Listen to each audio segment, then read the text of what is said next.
SMQBs, this is episode 135. I got a number for you. 0. That's the number of games Pope said that the Rangers were going to win in the postseason last week. And it's actually 0. The number of games the Rangers have lost in the postseason so far.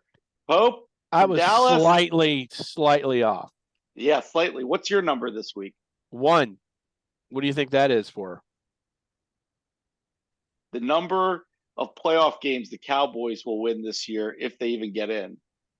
No, it's the one game the Rangers need to win to move there you on. Go. There you go, Rooster. One game God. separates the Rangers from an ALCS for the first time in 12 years. All right. So, shocking. Why do you Rooster and Richmond, what do you got? What's your number? I also have 0, being the number of interceptions thrown by C.J. Stroud through 5 games of his rookie year. It's amazing. So the people out there who saying Ohio State can't produce NFL quarterbacks need to shut the hotel up. Hey, that's 4 less than Dak. That's yeah, it's 3 less than he threw in one game. Milk, what's your number? I'm going with 10. Anyone know what that is? That guy number right between 9 behind and me. 11. Oh. Brock Purdy, your new man. Brock, 10 wins in a row, 10 regular seasons in a row after last night. It is unprecedented what he's doing as a quarterback, the number of wins he's rolling off, right? I mean, nobody else in the NFL can come close to what he's doing. It's amazing. We can almost talk about him in the same breath as Jalen Hurts. His passer rating is the best. I was going to say Tom Brady. His passer rating through 10 games is the best by any quarterback since 1950. Oh, he's just amazing to watch, guys. So let's get into the NFL and talk about that. You know, there's a lot of talk about, you know, why he can process and this and that and everything. And certainly, I mean, I think that's obviously he's got a skill set. But you know what else nobody's talking about? This guy played a lot of college football. He was a 4-year starter in what was the Big Ten? Is he Big Ten? Iowa State? Yeah. Iowa State. Yeah. So, I mean, that's Big 12. Big 12, right. For Iowa State. But anyway, I mean, a 4-year starter, that's a lot of football. That's a lot of snaps. That's a lot of decisions and different looks and things. And you know, I mean, don't tell me that doesn't help. He was a 3-time all Big 12 quarterback, held 32 school records. Well, how did the scouts and GMs get this so wrong? Well, you know, that's what fellow podcaster Bill Simmons was talking about. Was, you know, when you want to come up with a reason not to like a guy, you know, you say, well, he's too small. Oh, he doesn't, you know, he doesn't have the arm strength. Like you can convince yourself out of something a lot more easily than you can, you know, convince yourself to take a risk on somebody. Well, it seems to me that the elite teams these days have avoided the groupthink like that and made some picks. Like, think about the Eagles. How the hell did the Eagles wind up with Jalen Carter, who's about to be Defensive Rookie of the Year? Because the groupthink had him, you know, all of a sudden he's got some problems. He's problematic. He doesn't practice hard enough, blah, blah, blah. Did you forget about his career at Georgia? I mean, the guy's a monster, and he goes to the Eagles. It's crazy. And you have to give credit to Howie for being a hell of a GM. Well, the problem is that for every Jalen Carter, there is the nightmare first-round pick who doesn't pan out, and it can affect. You mean like Evan Neal? Yeah, I mean, like Jameis Winston. I mean, it can really it can negatively affect your franchise. But you're right; people get freaked out. Hey, am I gonna, you know, if there's any sort of problem, do we not take this guy to avoid totally screwing our franchise? Well, and you know, look, at the risk of, I mean, we're lawyers here, and so we, you know, people read a lot of stuff about decision making and stuff like that. I mean, there's a lot out there about loss aversion and risk aversion. And, that's what it comes down to for these GMs. They've got a good gig. There's only so many of them, and they're just one screwed up first round pick away from losing that gig. So, if you've got any hair on the guy, it's like, I don't know if I want to roll the dice on Jalen Carter, and then he gets in a drunk driving accident and can't play, and everyone's going to say, well, you should have seen that coming. He just did that in Georgia, right? So yeah. Well, speaking of weird ownership / GM decisions, can somebody please explain to me why it makes sense that the Colts put Jonathan Taylor through this ordeal and then turned around and signed him for a $14 million a year extension? I mean, why didn't they just do this when he wanted it and have him ready for game 1? I just don't understand their thinking. The best part was yesterday. Sorry, Dace, because I know you have Jonathan Taylor in fantasy and you may lose because of that decision to start him. But Zach Moss has the career game yesterday. I mean, unbelievable game. And they kind of were, I don't even know if they were, you could have moved on. I mean, theoretically. They should trade one of them right away. You can't have both.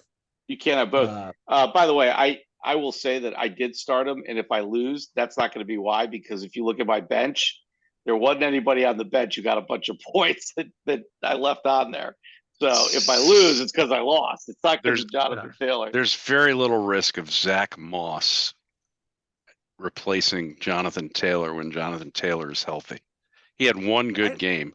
Big deal. By the way, I'm not buying into Jonathan Taylor. Well, I'm on the record right now. All right. I don't think he's next. I don't think he's first tier running back. Well, let me ask a question though. So the deal he got, is that first tier running back stuff, or is that it's better than the deal Saquon got? It is, isn't it? Yeah. Yeah. And I think it's better than the Josh Jacobs deal. I don't understand. I'm not buying into him. It doesn't make any sense. You alienated him, and then you gave him a good deal, a good contract. I mean, why? What happened? Irsay will always have a special place in my heart because he was the first owner to say, Snyder might have to go at some point. But putting that aside, he's a little bit of a fucking nut job, isn't he? Oh, always has been. Yes. Yeah. But he did not need to come out and alienate his best player in the year they took a risk and drafted a rookie quarterback who had 13 games under his belt or something like that in college. Yeah. I mean, that's just dumb. And somehow this guy is going to get rewarded for signing Taylor because now it looks like Richardson's going to be out 4 to 6 weeks. Yep. And they're going to need to rely on him. And, if Taylor waits one more week and they're trying to get a deal done, he could say, well, I think you really need me. You really need me now. Right. But somehow they get that deal done. And I'm sure Gardner Minshew is going to appreciate having Jonathan Taylor in the backfield behind him. Right. Yep. Minshew gets another chance. It's unbelievable. Milk's guy. I love that guy. Put him in, baby. Yeah, but to answer your question, Rooster, so Jonathan Taylor's the third highest running back right now. McCaffrey 16, Kamara 15, Jonathan Taylor 14, and then King Henry 12-5, and Rub My Chubby 12-2. So it worked. Interesting. Well, look, sticking with the NFL, I got a question. When did the Jacksonville Jaguars relocate to London? Yeah, no kidding. How do you? You're talking about the Tottenham Jaguars? They went to London with a 1-2 record and came back with a 3-2 record. Come on, you Jags. Now, I mean, how does that happen? I mean, I get it. Like, you got to go over that's hard. You fly across the pond. But it's like usually the two teams are dealing with it. Yeah. Jacksonville's been there 2 weeks. Are they coming home? They've been there 2 weeks. They're well rested. They're acclimated. Meanwhile, the Bills knock off the team we thought was the hottest team in football at the time, the Dolphins. And then we were saying, the Bills are back. They're the Bills from what we expected for the last 2 years. And they go over to London, and their plan was, we're going to wait until Wednesday to fly over there. Everybody's going to sleep on the plane, and that will be their one night of good rest. That never works. Idiotic. Never works. They should have left no later than Tuesday. That's ridiculous. I know it. I try to sleep on cross-Atlantic flights, and I sleep for 10 minutes max. I just can't do it. Yeah. Did you hear the I can't remember who it was for the Jaguars? He was even saying, like, in the first game they played, that it was miserable. Like, they won because who did they play? The Falcons? Falcons. Yeah. They're shitty. But they were like, it was tough. We weren't acclimated. We felt like shit. And then this game, they felt amazing. It was like we were totally acclimated. And the Bills had to have been feeling the same way. They had to be like, well, fuck, I can't even function. It's a problem. Totally was not fair. It was not fair. Something's up when Miles Jack calls Bijan Robinson a bloody wanker. Like that, I'm not sure that went over with that. Right? I mean, that's how long they've been there. For fuck's sake, they've like acclimated to British culture. They're asking for VAR review on a pass interference. I know. Listen, if you were on that team, would you rather live in London or in Jacksonville? Oh yeah. Sorry, Milk. Yeah. I don't live there. Yeah, no. I don't the London game, the Germany game. I get it. I understand you're trying to expand the NFL, but I do think it's just a matter of time though before London gets a franchise. They turn out the fans. They turn out the. How about whatever happened to the Mexico City game? Yeah, they still do that, right? Well, it was a preseason game. It was with the Cowboys. But right. Yeah, but Mexico City elevation really screwed them up. But there ought to be a way. There ought to be a way to do the scheduling, right? Like where you have a bye before the game, and it's like a Thursday night game, so you can get home and get rested. I mean, there should be a way. Favor one team over the other like that. Right. That was crazy. Both teams should have a bye going into it. It should be a Thursday night game, so they can get home and have a full week ahead of them. I don't know how that would work with the time change and bringing people into the stadium. It's just this didn't make sense. The second game that seemed a little unfair. Yeah, no, it totally showed. The Bills play that game in Jacksonville or in Buffalo, they win by 2 touchdowns. I don't think Jackson. I mean, I know. Look, Etienne ran all over him. He looked really good, but still. Yeah, unfortunately, I faced him in fantasy. Hadn't Buffalo beat Miami the week before? 48-20. Yeah, 40 by throwing up almost 50 on them. Right. Yeah. Come on. Like they really regress. The Bills, laid an egg against the Jets in week 1. So right. They're up and down. Yeah. I mean, maybe that's why they're in the category that I have out there. Crazy ex-girlfriend. That is such a dangerous category. Wow, we're gonna let you handle that one. Crazy. They're like the rabbit. They're in the rabbit boiling on the pot category. You never know what you're getting out of that one. Oh God! Wow.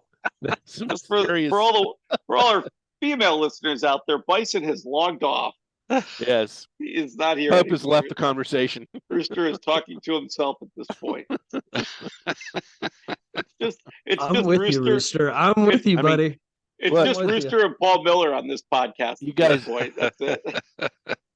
You guys have gone 20 minutes almost and haven't mentioned the Cowboys. I'm shocked. Why do we fucking? What's there to talk about? Who cares about the Cowboys? They suck. Are they relevant anymore?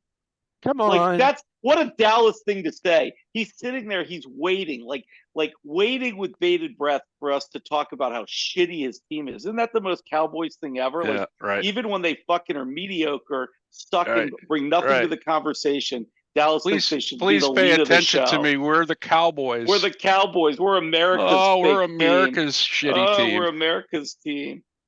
We suck. Come on. I'll say something. Like look, you guys, I'm not in the NFC cool crowd or whatever you want to call yourselves, but Dak Prescott that's the worst game I've ever seen him play, I think. Like, yeah, by far. I mean, it's just I think there's somebody here who's been saying for a long time that Dak is just another guy. I mean, seriously, why? What's the difference less between than him another guy? Yeah, he sucks. Go trade for Taylor Heineke immediately. It'll be an upgrade. At least Romo was good during the regular season. Then he choked in the playoffs. Dak chokes during the regular season. What was the final score of that game? What did it end up? 42 to 10. 3 drives in a row with picks. Was it 2 or 3? It should have been more because McCaffrey fumbled on the goal line. Yeah, but that was after they forced a fumble from Pollard. But I mean, just some of those deep passes he threw that were picked. I mean, it was just, what are you doing? All right, well, let's get back a little bit on track though, because this is a good spot though. We're 5 weeks into the season, so who are the elite teams in the NFL? Well, we have 2 undefeated 5-0 teams. You have to put them in the elite category, don't you? The Niners and the Eagles. Of course. The Niners. The Niners. I don't know about the Eagles. Might be too painful to. 5-0 is 5-0. I don't want I think you're right. After me. I think the Eagles have earned it just with a record alone. Yeah. I agree. So they're clearly in the elite category, and behind them, I would add the Chiefs. And then where do you put the Dolphins after the Dolphins are in my Sybil category. One day they could be elite, the next day they can be ass. Just like the Bills. Those are my 2 Sybil category teams. You never know what you're getting. Usually they're going to be elite, but then they're going to go shit the bed against the Jaguars or the Jets. You just don't know. Yeah. I think they're both potentially elite. So who do we put in the fraud category then? I mean, I think the Chargers go to the fraud category, right? I'm going to put the Cowboys in there now. Yeah, the Cowboys are frauds. The Ravens are frauds. A little premature, but they're definitely heading towards fraud. But you can put the entire NFC or AFC North, I think, in the fraud category. Yeah, but AFC North, no one thought any of them were going to be. Well, let me take that back. You're right. They all could have been good this year. Yeah, Cincinnati, Baltimore, Cleveland, and Pittsburgh, right? Yep. They're all just mediocre. Did Cincinnati turn a corner, or was it just the Cards? Because Burrow finally looked good. Well, what about Seattle? Then we thought Seattle was going to be good, and meh. They're meh. Yeah. Yeah, there's a lot of meh teams. I've got the Lions. Oh, I know who's a fraud. The Lions are a fraud. No. The Lions? Yeah. Are you predicting that? Because they certainly aren't so far. Well, I just don't. I mean, I guess it means, what do you mean by fraud? I mean, are the Lions winning the Super Bowl? No, but they're not. They're not. Only one team can win. I mean, they're not being pumped up as they're not like the Ravens. You're pumped up as this great team and then let everybody down. The Lions are playing to their ability, which is pretty good. So there's a missing tier then between elite and. Elite, right. Yeah. So and that you got to put the Bucks, whatever that tier is. I think there's any given Sunday good category where you're going to get the Lions when they're hot and they're damn good, and the Ravens could be good any Sunday. Commanders can be good any Sunday, and then terrible. You just never know. I don't think you can put them in that category. I've got them in the ass category. They're in the meh category. You can't lose to the Bears and be in anything but second. No, I think they're in the ass category, along with the Giants. The Giants, the Panthers, the Patriots, my God, the Broncos. The Patriots. The Bears. Can we talk about that? 72-3 in the last 2 games. I think Belichick's gone after this year. I really do. Well, I think, Pope, I hate to say it, is Mac Jones a bust? Yes. Totally. He's no good, but he's not a bust. I mean, he had one good rookie season where everyone was like, God, we thought this guy was going to blow, and he's actually been okay. He's a good backup quarterback. Yeah. Yeah, he's the next Gardner Minshew or Fitz Magic. Gardner Minshew is much better. Yes. As much crap as Zach Wilson gets, you see flashes of real talent in that guy. You never see that in Mac Jones. Mac Jones is a game manager at best. This podcast has gone off the rails when we start talking about the talent exhibited by Zach Wilson. He's got the talent. He just needs to put it together. He may never do it, but he makes all the throws when he's on. Well, he got rid of the headband thing. Did you see that? Yeah. He got rid of his headband. So maybe he's grown up now. I just don't. I mean, who is challenging the Chiefs in the AFC? Well, Dolphins and ultimately Bills. Right. I still think that's the Bills. I still think the Bills will get their shit together by the end. Yep. Dolphins, Bills, season. Chiefs. That's it. Yeah. And then look out for the Bengals. They could make a run late. Yeah. Yeah. They've certainly played well yesterday. Let me ask a question. Who's getting fired? I mean, I think Belichick's got to go, dude. Belichick's got to go. He won't get fired. The first coach? He's not getting fired. Kraft would never mid-season. fire him. That's not true. Kraft doesn't particularly like Belichick. They fought over the whole Tom Brady thing. They did. That's true. Kraft wanted to keep him. I don't think he's getting fired mid-season. No, but at the end of the year. Yeah. The situation in Denver could be interesting. Mr. Big Balls criticizing other coaches, and then Peyton's he's 1-4. Fired. Yeah, 1-4. Peyton's not getting fired. No way. What's he done to improve that team? He's nothing. It's his first year. You can't fire him his first year. That guy has so much history. I tend to think Rivera doesn't get fired mid-season because of the ownership situation. I mean, he's gone at the end of the year unless somehow they make a massive turnaround and run. They have to get rid of him. There is a scenario. Do you know how many winning seasons Ron Rivera's had since 2015? None. 0. 1. Is he still is that coaching? On the Panthers? Yeah. So there is a scenario where they can him and they elevate Bieniemy to give Bieniemy a real look-see over a significant amount of time. So I'm not sure where our bye week is, but there's a real possibility that Rivera's he's gone done well with Sam Howell. I mean, why not? Bieniemy has. I mean, even the loss. Then you look at the OC. I'm saying at the end of this year, I wouldn't be surprised to see the Patriots, the Chargers and the Raiders. I think McDaniels is the Commanders, the Cowboys, and maybe the Bears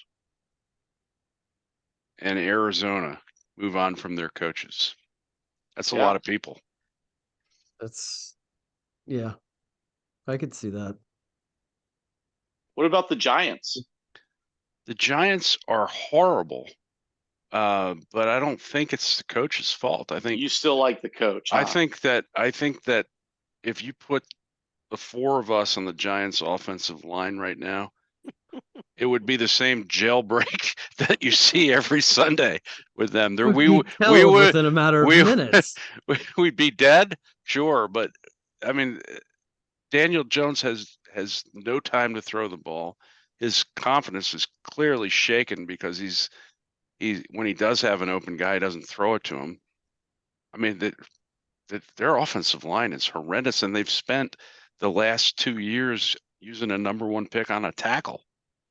So I want to talk about the NFL just before we get into our blocks and everything. Like, we had kind of a hard time coming up with elite teams and stuff. I mean, what's going on? It seems like there's some good teams and everyone else is trash. Like I sort of jokingly texted yesterday, when do the good games start? But look at these games from yesterday. Next week. Yeah, because look at the games that we just had. All right, so Buffalo Jacksonville was actually pretty intriguing. It was kind of fun that it was on at 9 a.m. But the Saints Patriots, does anybody give a shit about either of those teams? No. Detroit Carolina. I guess Detroit Carolina is intriguing because of Detroit maybe being decent, but blah. Colts Titans, The Eagles Rams, all right, that's a decent marquee and it was game. a well played game. That was a good game. Yeah, the Jets and the Broncos. I mean, the Hackett Bowl. I mean, that's the most interesting thing about that. Right. The Giants Dolphins was okay, but the Dolphins are generally exciting right now. Pittsburgh Baltimore. Who cares? Atlanta, well, that should have been a good game. Yeah, but it's not. Atlanta Houston. Who cares? Cincinnati Arizona. Meh. Yeah. Chiefs Vikings. I guess was good, and it was closer than I thought it might be. And then the Cowboys Niners. But I mean, more than half of those games, Chicago, Washington, Thursday night, more than half of those games, they're just not interesting. Well, the Cowboys Niners, everyone anticipated that would be a close, game where both sides were stressed about, one big play making all the difference. But the Niners were in control of that game from the outset. It was never really in question. But at least it was interesting to watch. Like, you wanted to watch that game. I mean, the only thing doesn't like to see the Cowboys get humiliated? But But the only thing that saved me yesterday for the 1:00 games was the multi-view on YouTube, right? That is pretty awesome. Really, none of them. I couldn't give a shit about any of them. It's fantastic. I was plenty happy to watch the Formula One race before. Have y'all done the red zone along with 3 other games? Because that's when it gets fun. No. Yeah. Oh yeah. I don't know. Nace, is this different than any other year? I mean, I don't know. I mean, it's week 5. I mean, maybe there's every year it's the same thing. There's 5 teams, 5 to 7 teams, closer to 5, that really realistically have a chance to win the Super Bowl. And that's it. And the rest are average to shitty. I guess. And that's probably what we have here. I don't know. Maybe it's just a bad week. It'd be interesting to look back the last couple of years and see if that premise is right, Milk, because it seems to me like you've had early on, at least, some potential really good teams that fade late. But I mean, by now, this year, it's very clear, who is probably the final. Yeah, but I mean, look, I love the Bucks, that, but they're 3-1. I don't believe in this team. Like 8-9, I'm still at maybe 7-10. I think the Lions will expose us. It's we're not real. We're looking at next week. Those games suck. I don't know what you're talking about, Rooster. There's 2 good games. I know. You know what I was thinking of? This coming week is a great week for the locks because there are so many lopsided games. Yeah, I mean, they're anyway. All right, who's got our results? Survivor. But here's this, Bison. This is why I think part of the reason why you were so bored with last week.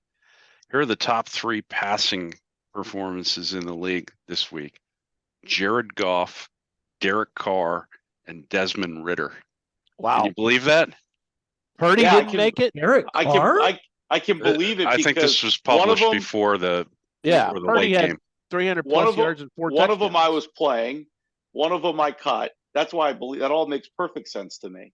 Mm-hmm. How was Derek Carr? I mean, the Patriots must be fucking terrible. He threw for 80 yards against the Bucs. He had a 114.7 passer rating with 2 touchdowns against the Patriots. There's just a lot of give up right now in New England. Yeah. So, Rooster, do you have? We're missing House, who's getting ready to do battle and trial.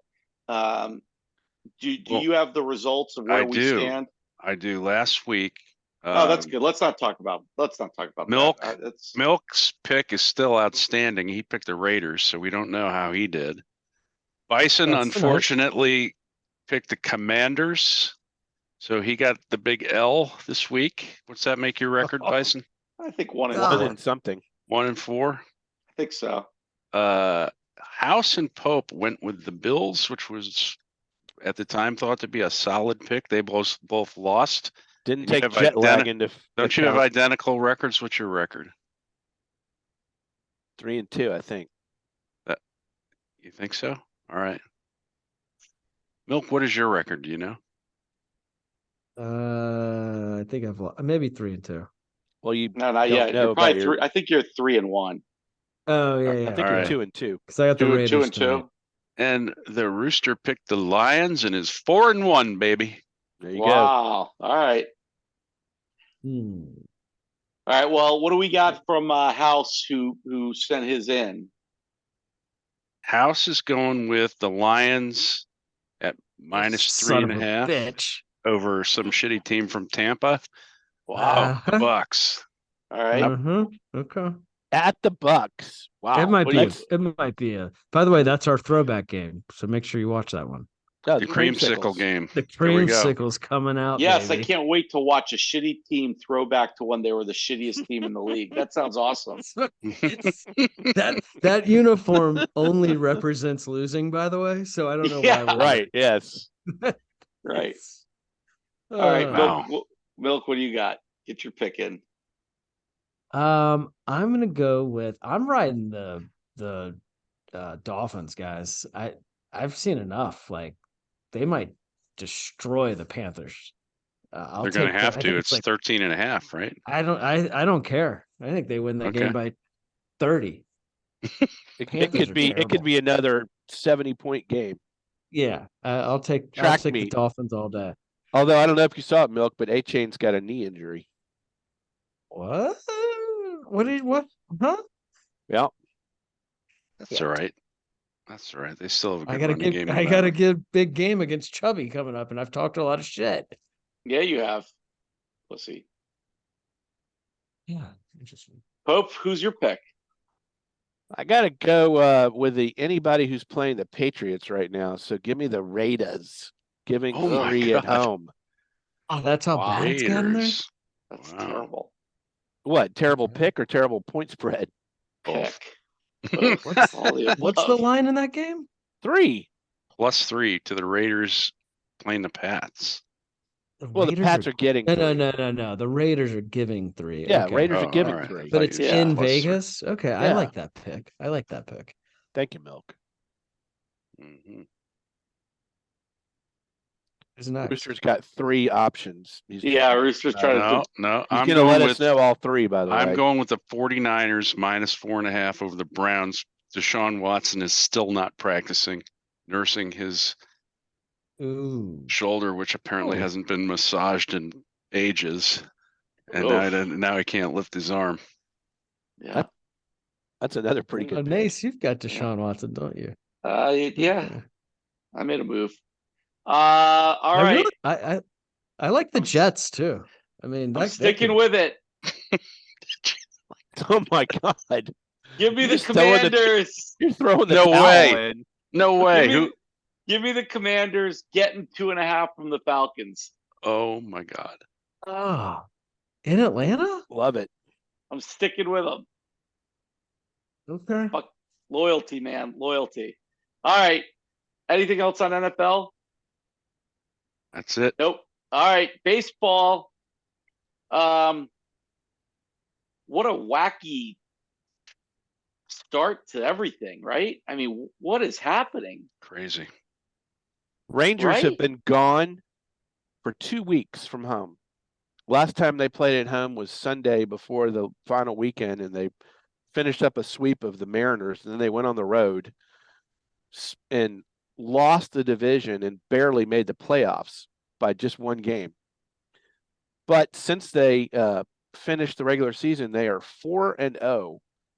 And amazingly enough, they're coming home for the first time in 2 weeks with an opportunity tomorrow night to bring the brooms out and sweep the Orioles away and advance to the ALCS for the first time since 2011. So people here are like, who are the Cowboys? We are all Rangers all the time. Well, first of all, what happened to the Braves, though? Well, we'll get there. We have to back up though first, though, because we haven't recorded since the wild card round. All were sweeps. 2-0, 2-0, 2-0, 2-0. 2 road, 2 home. Yeah. Yeah, I don't remember that. Oh my God, those 2 days of baseball were amazing. There was just baseball on from the minute I got out of court. There was baseball on until I went to bed. It was fantastic. There were every day. There were 4 games each day. Wait, Milk, did you want to give an update on that? You did have a team. I don't remember the wild card. That was like a long time ago. You had the worst attendance since 1919, dude. Well, you don't get me started on that. What's the deal with that? You should build a new stadium. In the same spot that the current one is in, shouldn't we? Because that makes a lot of fucking sense. Because people like going there so much. It's just, by the way, does this just shows you this happens every year. I mean, I don't care what your record is. The Rays were playing like shit going into the postseason. These teams that are strike fire in the playoffs and at the end of the year, those are the teams you want to be around. It's like you kind of felt as a Rays fan, I was like, I'm a little worried about this because they're just not playing well. And the Rangers played like shit the last week. I mean, right, and the Orioles were hot. Yeah. So the two competing interests here, right, are like, you go in hot or you go in cold, and then the other one is the teams that get the bye. Like, is that unfair because they're sitting around waiting, and you've got the O's down. The O's had a bye; they're down 2-0. The Braves lost the first game after having the bye. The Dodgers, right? They lost the first game after a bye. I mean, it's a little strange. I mean, the bye is supposed to benefit you, right? It seems like in baseball, where these guys are used to playing 13 out of 14 days or something, that the bye really screws them up. So Smoltz talked about that yesterday on the broadcast, the Rangers game. It was really, really interesting, and I knew we'd talk about it today. I mean, he says it's almost potentially an unfair advantage to the wild card team because they get to throw out their 1 and 2 pitcher, and if they sweep, then they get the appropriate rest. So then you're playing in the division series with your 1 and 2 pitchers getting to start after already having one under their belt, and there's a momentum that seems like, I mean, look at Philly last year against the Braves. I mean, they might do the same thing this year. So Smoltz said, 2 years is probably not a good enough time to make a change or anything, but he goes, it's something to watch. He goes, because you don't want to penalize the teams that had 100 wins by, throwing them out against a hot wild card team all of a sudden. Right. Well, and you're right. It could happen. I mean, the Phillies are starting Zach Wheeler tonight. Zach Wheeler. I mean, he's money in the playoffs. He's ace. Yeah. I mean, that's a reason to make these 7-game series. That's another about why are the DS series 5 instead of 7 games? I don't know. I don't like that. Yeah. I mean, I don't like that. Max Fried's starting tonight for the Braves, but he hadn't pitched in 16 days. He went on the DL for a blister. So, I mean, the Phillies could put a knockout punch tonight against the Braves. And the Dodgers are in huge trouble. Kershaw got rocked. They're, like we talked about last week. They're Kershaw pitching bad in the playoffs. Worst postseason game he's ever pitched. And their pitching is already depleted. They're throwing a rookie, Bobby Miller out tonight, who's got great stuff, but I mean, it's his first playoff game.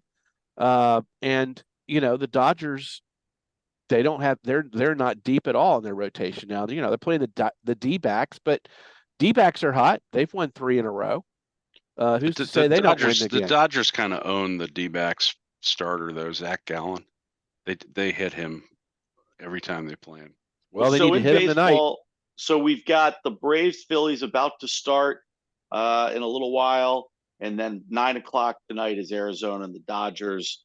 Be interesting to see where those series end up going into after this. So it's nice now that we've got baseball being played every day again, and we're off. Anything else on baseball? Well, we missed one series, Astros Twins. Oh yeah. Should the Astros be worried at all in giving up home field advantage going into Game 3? I mean, I don't.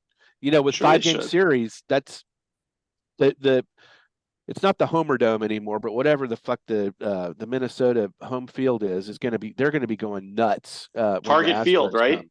Yeah. Target Field. Yeah. It's going to be 12 degrees because it's outdoors. I'd love to see the Twins win that series. That'd be so good. God. Oh yeah. How awesome would that be? I know. Man, Twins I couldn't believe it though. That's the story of the year. I mean, if the Diamondbacks take out the Dodgers, that's the story of the decade. Well, if the Orioles don't get through, the Twins are the next, most fun team to root for. Sorry, Pope. But the Twins have won a World Series. The Rangers haven't. I mean, come on, guys. But you're in Texas. Nobody loves Texas. Except Texas. Just overall, right? yeah, just in general. So yeah, it's postseason, best time of year. It's just good to have two teams still alive. I have to say though, it was bananas to put the Houston game on, and see Verlander on the mound again. I mean, it just seems like, he's like fucking Santa Claus. Every December he starts showing up. It's crazy, right? I mean, he's always there. You heard it here. So if the Rangers make the ALCS, there is a very good chance that one Max Scherzer will be coming off the DL and pitching, possibly against Verlander. Oh yeah. Because he's been throwing bullpen and live game, and he's been doing really well so far. It's the efficiency of the Rangers hitting is unbelievable right now. I mean, these guys are just hitting out of their fucking minds. It's crazy. Evan Carter, the rookie who started off the year in single A ball, is now, potentially the MVP of the ALDS. It's ridiculous. Yeah. Okay, let's. I could totally see the Phillies. I could see the Phillies going to the World Series again. It drives me nuts. Let's I think there's a good chance it happens. Universe. Come on, guys. Come on. Let's not ruin it. I can't go through it again. All right, so let's go ahead and get to some football. Milk, what's going on in college football?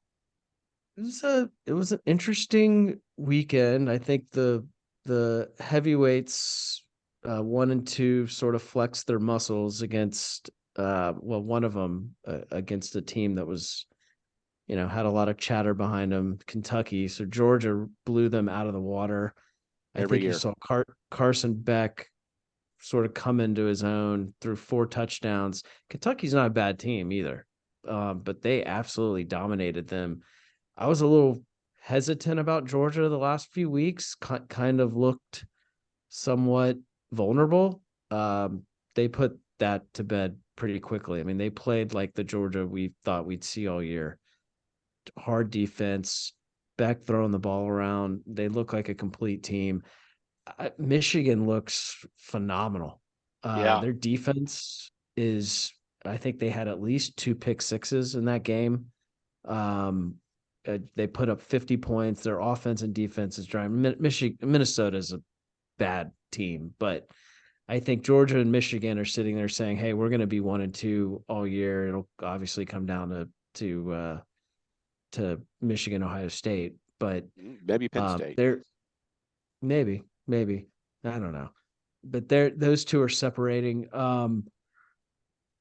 I'll come back to Texas OU because Pope was there and I want him to talk about it, but the OU we haven't talked about all season. We'll be talking about him now.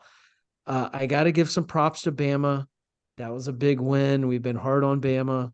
I think they're starting. Look, Bama is a very good team. I don't think they're unbeatable like they were 5 years ago.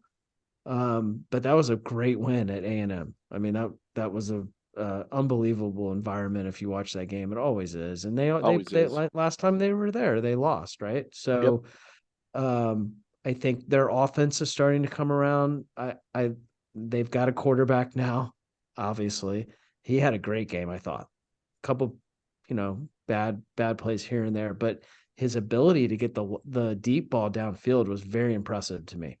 He completed a bunch of long bombs. Defense always plays well when they need to, but Bama looks like they're starting to get things rolling. My two fraud teams, Notre Dame is a fraud. They showed it once again, blown out basically by Louisville. They were never really even in that game. They're done. Their season's over. And USC is my second fraud. I had a chance to watch that 6-0. Game. Yeah, absolutely. They're like the fucking TCU of last year. They should have lost. Their defense is atrocious. Okay. I watched Arizona move that ball down the field with a backup quarterback. Like, he looked amazing in that game. He looks pretty good in general, but they couldn't stop him. They couldn't stop Arizona for shit. Have to go to 3 overtimes to win that game. They're just not. They're not doing it for me. I don't know if they'll survive the season. UCLA, all these other teams look pretty good. There's Oregon still and Washington. The Pac-12 is just going to beat itself up. They're not going to have a potential playoff contender. They're just going to do it to themselves once again. Yeah. But the most exciting game of the day was Oklahoma, Texas. And Pope, you were there. I mean, talk us through it. What was that like? That ending was unbelievable. Yeah. And OU has been basically sort of forgotten this season. Do you guys, before you get there, do you guys notice that he's talked about almost every team in the top 10? He's talked about 11th ranked Alabama. He's talked about UCLA, who's not even close to the top 10. And he just has failed to mention Florida State, ranked number 3 in the country. Talking about Florida State. You're not going to hear me talk about Florida State. They played Virginia Tech. They kind of struggled a little bit. I don't buy into them either. Fuck Florida State. All right, let's pass that. Hope, keep going. Tell us about the environment in Dallas. Seriously, we have not talked about Oklahoma all year. No, we haven't. That's a solid football team. Dylan Gabriel is a very good quarterback. He went to UCF, transferred to OU. That was his coming out party, man. Holy cow! Yeah. Well, I'm not going to. The state fair, the environment for the Texas OU game, where you have it's just like Georgia Florida outdoor cocktail party game. Yep. You got half the fans on the 50s all around the bowl. It's just old time college football. There's no suites, there's no luxury boxes. It's just everybody's sitting in the bleachers. It's in a bowl. It's loud as shit. Texas was so fucking cocky. Oh my God. Their fans, I mean, they thought this was the year. It still might be, but it's going to be a hard road for them now. They thought they were going to walk through Oklahoma. Last year, you remember, they beat them 49-0. And Venables was used that as ammunition all week. Oklahoma came out. They punched Texas in the mouth. Ewers, second play from scrimmage, Ewers threw an interception. OU went down, scored a touchdown, and we were like, oh, this might be different. And the OU fans, I was sitting in the OU section with my college roommate who's from Oklahoma, and we were high-fiving with the OU fans because they were having a good old time. And then Texas flexed its muscle and came back, and you really thought that they were dominating line of scrimmage. They were gonna pull away. They never pulled away. They had 3 turnovers. That was the biggest difference.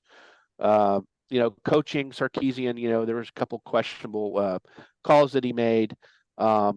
Ewers I don't know if he got exposed, but OU sacked him 5 times. So, and against Alabama, they barely got to Ewers. So OU has got something going on as far as their defensive line. And it came down to, Texas kicks the field goal. There's 1 minute, 22 seconds left. Texas fans are partying as if the game is over.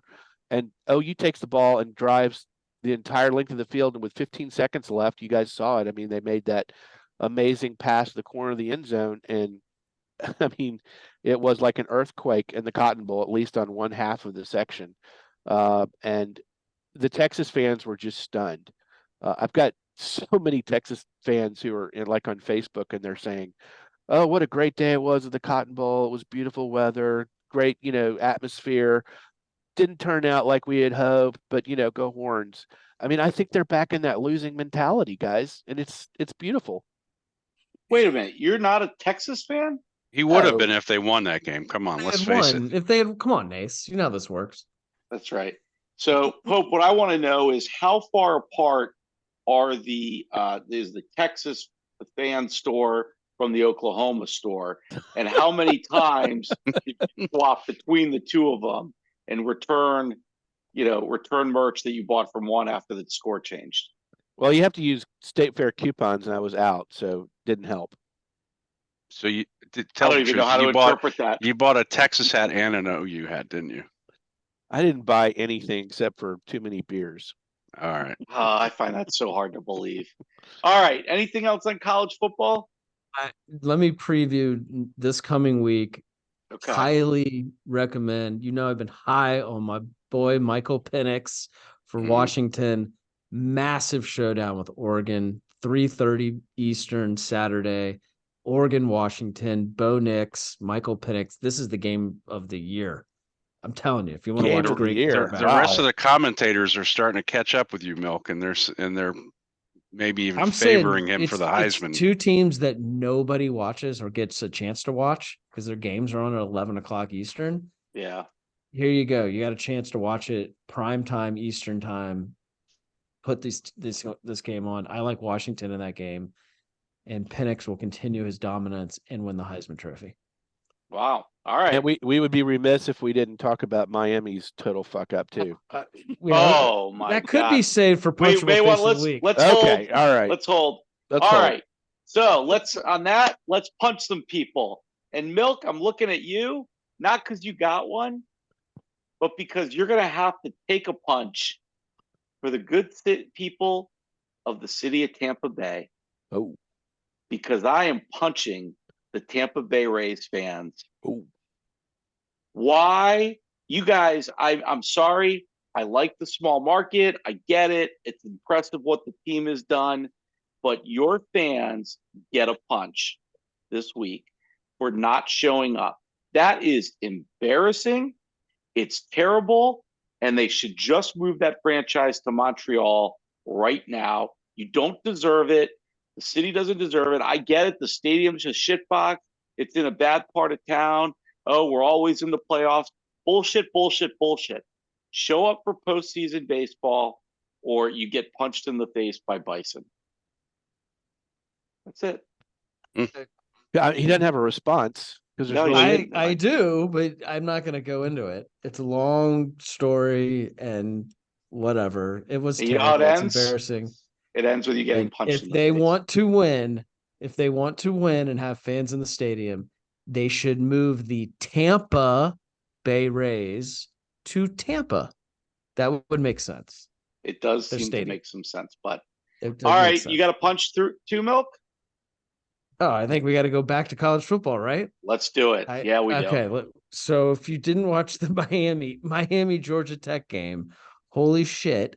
So Miami is leading Georgia Tech. I think it's 20-17. There's about 35 seconds left remaining in regulation. Hurricanes have the ball. I think it's 3rd and 10. So think about that. It's 30-10, 34 seconds left. I know they were on the Georgia Tech 30. I mean, if you're a coach, what do you do? Victory formation. Let me repeat this. The Yellow Jackets had no timeouts. It's 3rd and 10, 34 seconds left. What play do you call?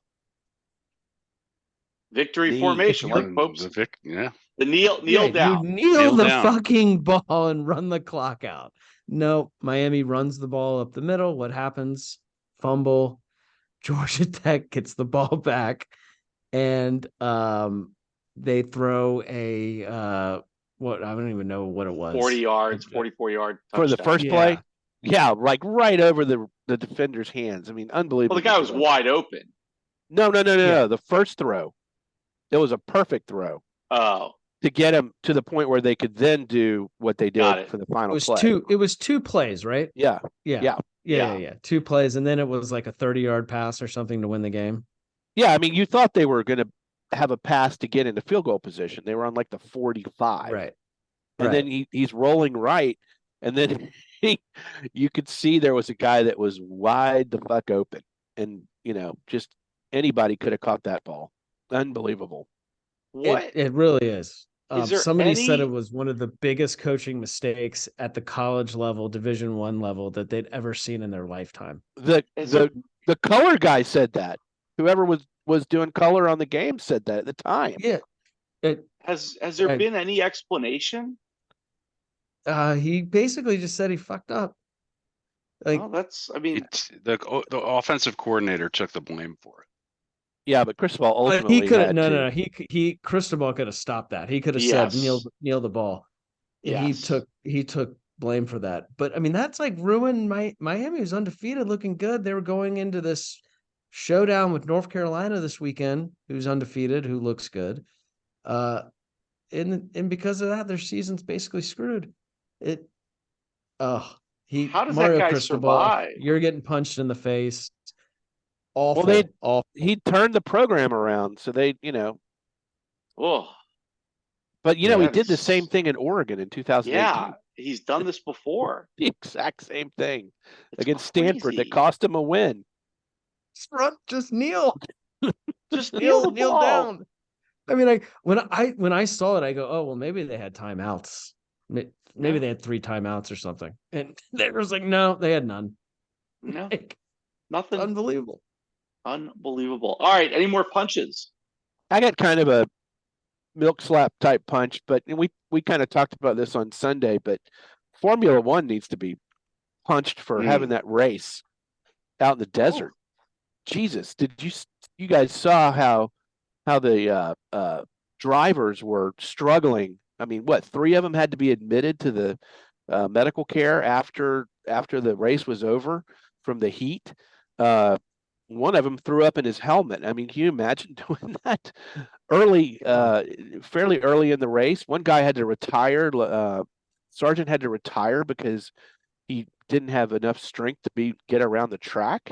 And then even in the green room afterwards, when who was it? Piastri was laid out because he was about to pass out, and Lando, was holding on barely. Of course, it didn't phase Max. I think Max is superhuman. He's like a robot. He's like a Terminator. He's like a Terminator. Yeah.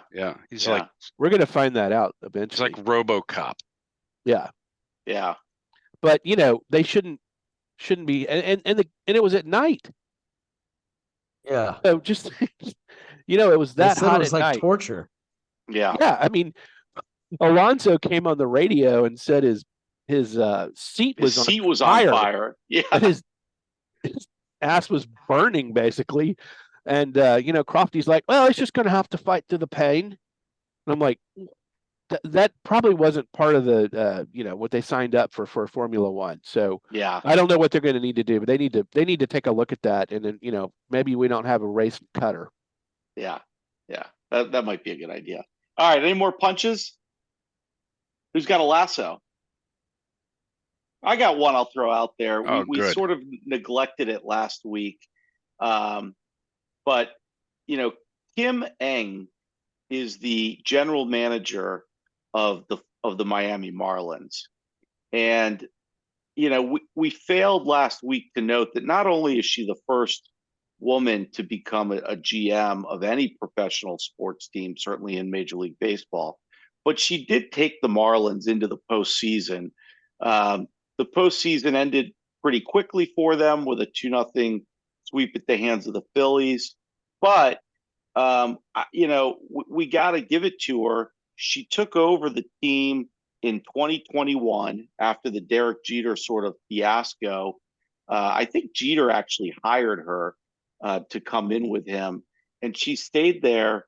And, she was an assistant with the Yankees, an assistant GM with the Yankees, and has three World Series rings already. But you got to give her credit for coming in and in just 3 seasons getting the team to the postseason in a franchise that's kind of a little bit always in disarray. They've got a ballpark that they can't fill up either, although it was full towards the end of the season as they were making a run into the postseason. They didn't get to play a postseason home game. But I give her a lasso for a job well done. And I think, if the ownership will get behind her, let her keep some of these young players that they've developed, then hopefully she'll be the first woman to win a postseason series. But she gets the Lasso for me. I was really hopeful that the Yankees would fire Cashman and hire her, since she did have their connection to the team. Yeah. Any other Lassos? All right, buzzer beaters. Who's got a buzzer beater? I do. Milk, your man, Devon Achane. Yeah, baby. Has 7 touchdowns in his first 4 games as a rookie. It's a record. It's amazing. I didn't really know about this guy. Yeah, where was he drafted? I drafted him. No, where was he drafted in the real draft? Oh, the real draft? I don't follow the real draft. You picked him up on the waiver, didn't you? He was number 84 overall. No, I drafted 84 overall. Yep. Out of A&M. Again, some GMs might be criticized for missing out again. Yep. All right. Pope, you got a buzzer beater? A quick one. So I don't know if you guys saw, but Tiger Woods is getting close to coming back to competitive golf. He was out at some Pebble Beach charity tournament or something with his son, and a lot of people said they saw him hitting balls and being pretty serious about it. So there's rumors that he's going to come back by the end of the year and start playing again on the tour. So that would be great. Love to see that. And the other thing, just as a postscript to the Ryder Cup, I saw where Sergio Garcia is promoting himself as captain for 25, and he wants Tiger to be the captain for the American squad. The only way Sergio is going to get on that team. He picks himself. Is if he's a captain. He's not a playing captain either. All right. You got one? Milk, go ahead, Milk. No, go ahead. I've got really maybe a milk slap instead of a buzzer beater, but you know how I've been doing my boomer rant about how young athletes these days just do not know how to interact like normal human beings and have to do it through social media. The Hornets center. I think that's how normal human beings interact these days. Unfortunately, isn't that normal? The Hornets center Kai Jones is away from the team right now, and announced without talking to anyone on the Hornets that he was requesting a trade, and apparently violating NBA rules about those kind of communications. He's going to get fined for that, but he just thought it was normal human behavior to just bypass his employer and announce to social media that he would like for them to trade him. I mean, what the hell? Yeah, that's interesting. Okay, I got one, a buzzer beater here that we've got to just wrap it up with. But when Sergio Perez crashed out during the sprint, it locked up a third consecutive world championship for Max Verstappen. Red Bull has clinched the constructors.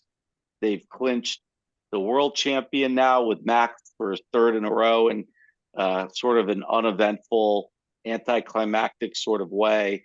The irony of Sergio crashing and letting Max clinch it is, I don't know, there's probably some story there. But man, what an impressive season for Red Bull and for Max this year. Just complete, utter domination. Yep. I mean, utter domination. There was some really good racing yesterday. There was some really good stuff going on. Unfortunately, it was all about 25 seconds behind Verstappen, who didn't have any trouble. Well, he only won by victory. 4.5 seconds. Yeah, at the end it was 4.5 seconds, but I mean, it was never. After only because of the tire minimum mandatory deal. Yeah. After qualifying, it looked like George Russell might be able to keep up, and then he gets knocked out on the first lap by his teammate. We should probably, on behalf of Russell, slap Lewis. Oh that was bad. That was bad. Wow, that was bad. That was completely his fault. It was his fault, but like he said later, he didn't know that Russell had nowhere to go because I guess Verstappen was next to him, right? So it was one of those things that your view in those cars is only so good, right? And when you're three racing three wide, you don't necessarily assume you're three wide. So, but it was bad. Anyway, congrats to Red Bull and Max Verstappen. I don't like him, but what a hell of a season he's had. And I guess there's 6 more Grand Prix to go. Wow. Yeah, they're coming. Anyone got anything else? Coming to Austin and Vegas. Yeah. Is that the earliest? Is that the earliest anyone's ever wrapped up the championship? I don't think it is, but it's pretty darn fast. Yeah, it's pretty soon. So I just like to end by saying I want the tush push to be banned. Yeah, I don't like it. I got problems I'm with done this. with it. And it was very refreshing to not see Taylor Swift this weekend. So I just really appreciated that. Does anybody thought about how you would defend the tush push against the Eagles? Because the other teams aren't doing it very well, but the Eagles certainly are. Jack Del Rio called it a rugby move. I think you have to have the 3 interior defensive linemen immediately go down to the ground. Yeah, they got to get below them so they can't get driven back. And then the linebackers come in and fill it, and then you have the cornerbacks blitzing from the edge to knock off the guys who are pushing. I think that's what you have to do. Somebody better figure it out. I think what I think you have to do is you have to have a competition committee meeting. You know who will figure it out? Change the rule. 49ers will figure it out. They're a real team in the NFC. They'll figure it out. Well, because the road to the Super Bowl goes through where, Milk? San Francisco, baby. Have a good 100%. Week, everyone. That's it. Have a good one. Good luck at Trial House. Birds